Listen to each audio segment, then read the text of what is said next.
열왕기하 1장. 아합 왕이 죽은 후 모압이 독립하려고 이스라엘에 대항해 반란을 일으켰다. 그 무렵 북왕국의 이스라엘 왕 아하시아는 사마리아에 있는 자기 왕궁 다락방 난간에서 떨어져 크게 다쳤다. 그래서 아하시아는 신하들을 보내면서 말했다. 가서 에그론의 신 바알세부백에 내 병이 낫겠는지 물어보아라. 그때 주의 천사가 디셉 사람 엘리야에게 나타나서 말했다. 너는 지금 사마리아 왕의 신하들을 만나서 이렇게 전하여라. 이스라엘에는 신이 없어서 에그론의 신 바알세부백에까지 가서 물어야 하겠느냐. 이제 너희는 돌아가 너희 왕에게 주의 말씀을 전하라. 네가 결코 병상에서 일어나지 못할 것이다. 너는 반드시 죽고 말 것이다. 엘리야는 길을 떠나서 주의 말씀을 왕의 신하들에게 그대로 전했다. 신하들이 중도에서 돌아오자 아하시아 왕이 물었다. 왜 벌써 돌아왔느냐? 신하들이 대답했다. 어떤 사람이 우리를 만나러 와서 우리를 보낸 왕에게 돌아가서 이렇게 전하라고 했습니다. 이스라엘에는 신이 없어서 에그론의 신 바알세부백에까지 가서 물어야 하겠느냐. 그러므로 네가 결코 병상에서 일어나지 못할 것이고 반드시 죽고 말 것이다. 왕이 물었다. 너희를 만나서 그렇게 말한 사람의 차림새가 어떠했느냐? 신하들이 대답했다. 그 사람은 염소털로 만든 옷을 입고 허리에는 가죽띠를 두르고 있었습니다. 왕이 말했다. 그렇다면 그는 디셉 사람 엘리야가 틀림없구나. 아하시아 왕은 즉각 50부장과 그의 부하 50명을 엘리야에게 보냈다.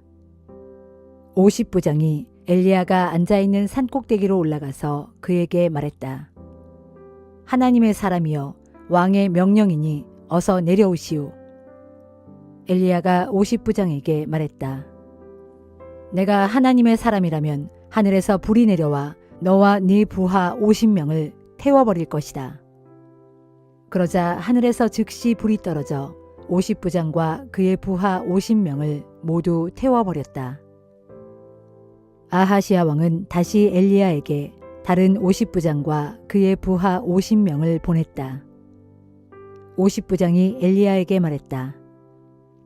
하나님의 사람이여, 왕의 명령이니 당장 내려갑시다. 엘리야가 대답했다. 내가 하나님의 사람이라면 하늘에서 불이 내려와 너와 네 부하 50명을 태워버릴 것이다. 그러자 하늘에서 즉시 불이 떨어져 50부장과 그의 부하 50명을 모두 태워버렸다. 아하시아 왕은 세 번째로 50부장과 그의 부하 50명을 또 보냈다. 세 번째 50부장은 산으로 올라가 엘리야 앞에 엎드려 간청했다. 하나님의 사람이여, 저와 제 부하들의 목숨을 소중히 여겨주십시오. 이미 2번이나 하늘에서 불이 내려와 50부장과 그의 부하들을 모두 태워버렸습니다. 하지만 이번만큼은 저와 제 부하들의 목숨을 소중하게 여겨주시기를 바랍니다. 그때 주의 천사가 엘리야에게 말했다. 그와 함께 내려가라. 두려워하지 말고 왕을 만나도록 하라. 엘리야는 즉시 일어나 그 50부장과 함께 왕에게로 갔다.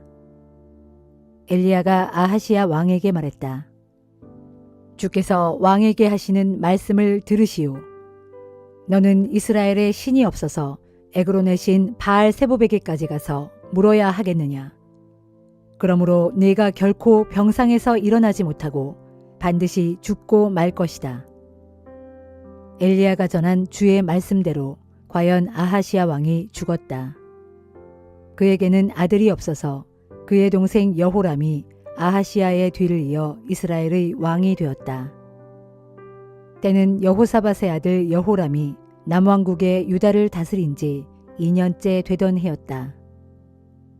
북왕국 이스라엘 왕 아하시아의 통치 기간에 있었던 다른 일들과 그의 치적 등에 대해서는 이스라엘 왕들의 연대기에 기록되어 있다.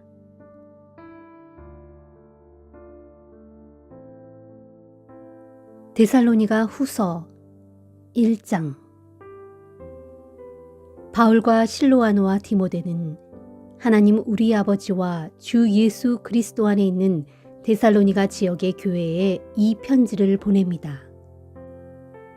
하나님 우리 아버지와 주 예수 그리스도께로부터 임하는 은혜와 평강이 여러분에게 있기를 빕니다. 형제들이여, 우리는 여러분을 생각할 때마다 하나님께 감사를 드리지 않을 수 없습니다. 이처럼 감사드리는 것이 마땅한 까닭은 여러분의 믿음이 날이 갈수록 더욱 자라나고 있고, 또한 서로에 대한 여러분의 사랑이 날로 더욱 풍성해지고 있기 때문입니다. 그러므로 우리는 여러분이 심한 박해와 환난 속에서도 모든 것을 참고 견디면서 믿음을 굳건히 지키고 있다는 사실로 인해 하나님의 여러 교회에 여러분을 자랑하고 있습니다. 이 모든 것은 하나님의 심판이 공의롭게 행해지고 있다는 증거입니다.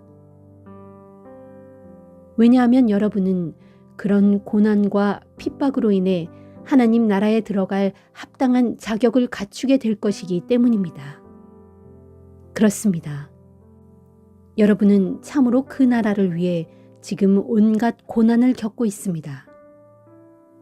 하나님께서는 공의로우신 분이시므로 지금 여러분에게 고난을 주는 자들에게는 장차 고난으로 갚아주실 것이고, 고난을 겪고 있는 여러분과 우리에게는 장차 안식으로 보상해 주실 것입니다. 이 일은 주 예수께서 능력 있는 천사들을 거느리고 하늘로부터 불꽃 가운데 나타나실 때 이루어질 것입니다.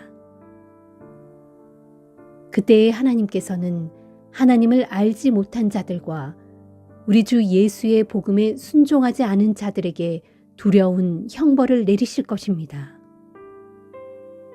곧 그런 자들은 주 앞에서 추방되고 주의 영광스러운 능력에서 떨어져 나가 영원한 멸망의 형벌을 받게 될 것입니다. 그날에 주께서는 주의 거룩한 백성들 가운데서 영광을 받으시고 주를 믿는 모든 사람들 가운데서 찬양을 받으실 것입니다. 여러분은 우리가 전하는 증언을 믿었으니 이 복된 대열에 참여하게 될 것입니다. 그러므로 우리는 항상 여러분을 위해 기도합니다. 기도할 때 우리는 여러분이 하나님의 부르심에 합당한 자녀로 살게 해주시고, 또한 여러분의 모든 선한 뜻과 믿음의 일들이 주의 능력으로 다 이루어지게 해달라고 간구합니다. 그렇게 되어서 우리 하나님과 주 예수 그리스도의 은혜로 우리 주 예수의 이름이 여러분 가운데서 영광을 받으시고, 여러분 또한 그리스도 안에서 영광을 받게 되기를 바랍니다.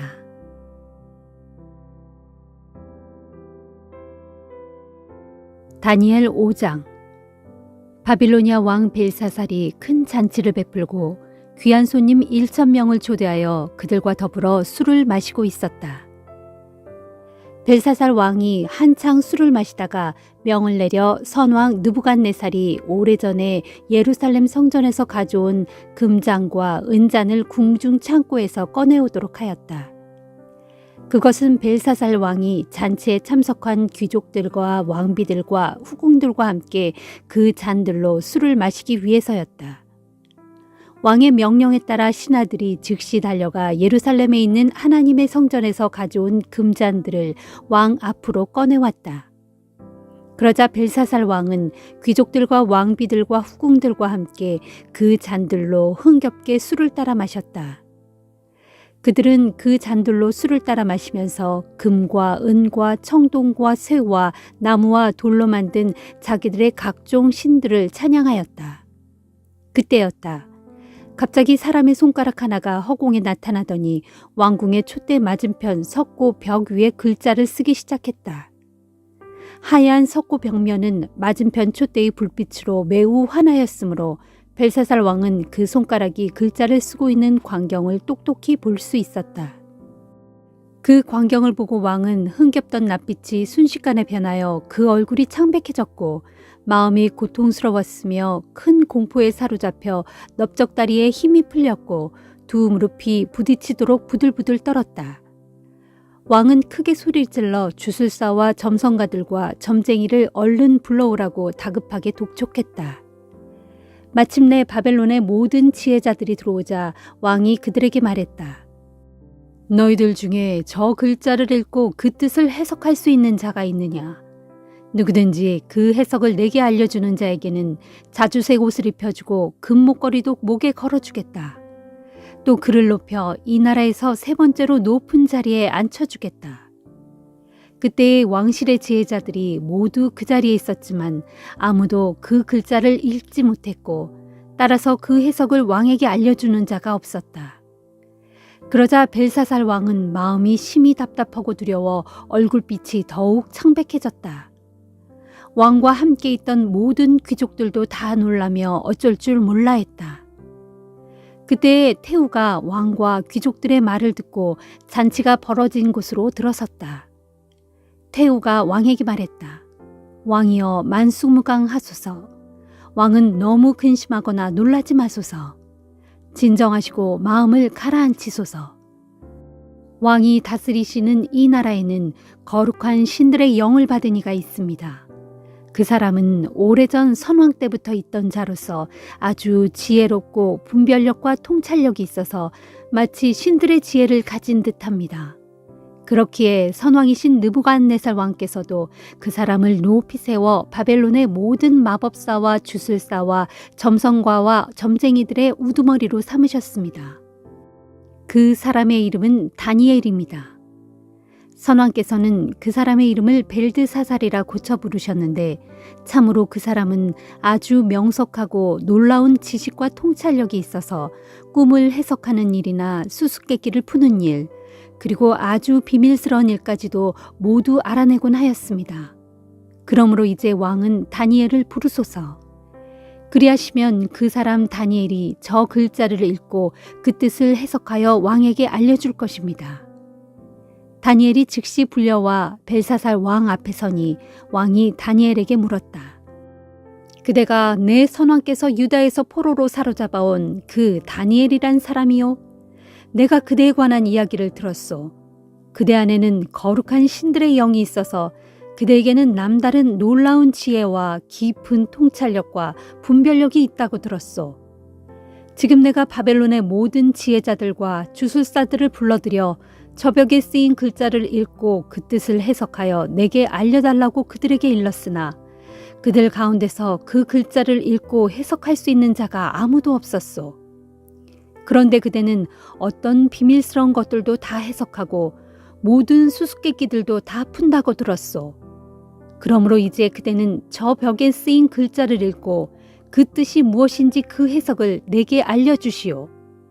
그렇게 한다면 내가 그대에게 자주색 옷을 입혀주고 금 목걸이도 목에다 걸어주겠소. 또한 그대를 높여 이 나라에서 세 번째로 높은 벼슬자리에 앉혀주겠소. 다니엘이 왕께 대답했다. 왕이시여, 왕의 선물은 거두어 주시고 왕의 상급은 다른 사람에게 주시기를 바랍니다. 그럴지라도 저는 왕을 위해서 저 벽에 쓰인 글자를 읽고 그 뜻을 해석하여 왕께 알려드리겠습니다. 왕이시여, 지극히 높으신 하나님께서는 일찍이 왕의 조상이신 느부갓네살 왕을 위대한 왕으로 세우셔서 그에게 큰 나라와 권세와 영광과 존귀를 주셨습니다. 이처럼 하나님께서 느부갓네살 왕에게 큰 나라와 권세와 영광을 주셨으므로 온 땅의 모든 백성들, 곧 인종과 언어가 다른 세상의 문민족들이 그의 위엄 앞에서 벌벌 떨며 두려워했습니다. 참으로 그는 누구라도 마음대로 죽이고 누구라도 마음대로 살렸으며 누구라도 마음대로 높이고 누구라도 마음대로 낮추었습니다. 이토록 권세가 높아 하늘을 찌르더니 마침내 느부갓네살 왕은 그 마음이 높아지고 그 생각이 교만해져서 자기 고집대로만 행하였습니다. 그래서 하늘의 하나님께서는 그를 나라의 왕좌에서 끌어내리시고 그의 모든 영광을 빼앗았습니다. 그 결과 느부갓네살 왕은 사람들에게 쫓겨나 사람들이 사는 곳에서 떠나게 되었습니다. 제 정신을 잃어 그 마음이 들짐승의 마음과 같아져서 들판의 나귀들과 함께 살아가면서 소처럼 풀을 뜯어먹고 그의 몸은 하늘에서 내리는 이슬에 젖는 신세가 되고 말았습니다. 그리하여 결국 그는 지극히 높으신 하나님께서 인간들의 나라를 다스리시며 오직 그분께서 그분의 기쁘신 뜻대로 누구든지 왕위에 앉힐 수 있으며 또 누구에게든지 나라를 맡겨 그로 다스리게 하실 수 있다는 사실을 깨닫기에 이르렀습니다. 벨사살 왕이시여, 왕께서는 선왕이신 느부갓네살 왕의 후손으로서 그러한 사실을 분명히 알고 계시면서도 그 마음을 겸손히 낮추지 않았습니다. 오히려 왕께서는 스스로 자신을 높여 하늘의 주인이신 주님을 거슬러 거역하고 그분의 성전에서 사용하던 잔들을 꺼내오게 하셔서 귀족들과 왕비들과 후궁들과 더불어 그것으로 술을 따라 마셨습니다. 그러면서 또한 왕께서는 보지도 듣지도 알지도 못하는 것들, 곧 금과 은과 청동과 쇠와 나무와 돌로 만든 각종 신들을 찬양하였습니다. 그러면서도 왕께서는 정말로 왕의 목숨을 주관하시고 왕의 모든 길을 결정하시는 하늘의 하나님께는 아무런 영광도 돌리지 않았습니다. 그러므로 하나님께서는 이 손가락을 나타나게 하시어 이런 글을 쓰게 하신 것입니다. 저 벽에 쓰인 글자는 이러하니 곧 메네메네 데겔 우바르신입니다. 그 글자의 뜻을 해석하면 이러합니다. 메네는 수를 센다라는 말인데 곧 하나님께서 왕의 나라의 횟수를 계산하셔서 이제 그것을 끝나게 하셨다는 뜻입니다. 데겔은 저울에 단다라는 말인데 곧 하나님께서 왕을 저울에 달아보니 그 무게가 모자란다는 뜻입니다. 그리고 바르시는 나눈다라는 말인데 곧 하나님께서 왕의 나라를 나누어서 메대와 페르시아 사람들에게 넘겨주실 것이라는 뜻입니다. 그러자 벨사살 왕이 신하들에게 명령을 내려 다니엘에게 자주색 옷을 입히고 그의 목에 금 목걸이를 걸어주도록 하였다. 또한 다니엘을 위하여 조서를 내려 그를 나라의 셋째 가는 통치자로 삼았다. 그런데 바로 그날 밤에 바빌로니아 왕 벨사살은 살해되었고 메대 사람 다리오가 그 나라를 차지하였는데 그때 다리오의 나이는 62세였다. 시편 110편. 주님께서 내 주께 말씀하시기를 내가 너의 모든 원수들을 너의 발판이 되게 할 때까지 너는 여기 내 오른편에 앉아 있어라 하셨습니다. 주님께서 내 주 왕께 권능의 호를 시온에서 하사해 주실 것이니 왕께서는 왕의 모든 원수들을 다스리소서. 내 주 왕께서 군대를 이끌고 전쟁터에 나가시는 권능의 날에 왕의 백성들이 거룩한 옷을 차려입고 기꺼이 왕께로 나아올 것이니 그들은 곧 새벽 이슬처럼 생기 넘치는 주의 청년 전사들입니다. 주님께서 내 주를 두고 맹세하시기를 너는 멜기세덱의 계통을 따르는 영원한 제사장이다 하셨으니 주님의 그 마음은 변치 않으실 것입니다. 주님께서 내 주 왕의 오른손이 되어주시니 주님께서 진노하시는 날에 내 주 왕께서는 숱한 왕들을 쳐 부수실 것입니다. 그날에 내 주 왕께서는 문 나라들을 심판하시어 온 땅을 시체들로 가득 채우시고 또한 세상의 모든 통치자들도 다 쓸어버리실 것입니다. 그때에 내 주 왕께서는 길가에 있는 시냇물을 마시고 의기양양하게 고개를 높이 드실 것입니다. 시편 111편. 할렐루야. 내가 의롭고 정직한 사람들이 모인 자리에서 온 마음 다해 주님을 찬양하리라. 주께서 행하신 일들이 참으로 크고 놀라우시니 그 일을 보고 기뻐하는 사람들 모두가 두고두고 그 일을 깊이 생각하고 또 연구하는구나. 주께서 행하신 일들은 진실로 영광스럽고 장엄하며 주님의 의로우심은 영원하도다. 주께서는 자신이 이루신 놀라운 일들을 사람들로 다 기억하게 하셨으니 주님의 은혜와 자비가 가득 차고 넘치는구나. 주께서는 자기를 경외하는 자들에게 매일의 양식을 공급해 주시며 그들과 맺은 자신의 언약을 영원히 잊지 않고 마음에 새겨두신다. 주께서는 문민족들의 땅을 자기 백성들에게 주심으로써 그 백성들에게 자신의 크신 권능을 보여주셨도다. 주께서 손수 하시는 일마다 한결같이 참되고 의로우시니 주의 법도는 진실로 믿음직스럽도다. 그러므로 주께서 정하신 법도는 영원토록 흔들림이 없으리니 이는 그 법도가 진실함과 정직함으로 제정되었기 때문이라. 주께서 자기 백성들에게 놀라운 구원을 베푸시고 그들과 영원한 언약을 맺으셨으니 진실로 주님의 이름은 거룩하고 위대하도다. 그러므로 주를 경외하는 것이 지혜의 근본이다. 누구든지 주의 계명을 따르는 사람들은 올바른 깨달음을 얻게 되리니 영원토록 주를 찬양하리라.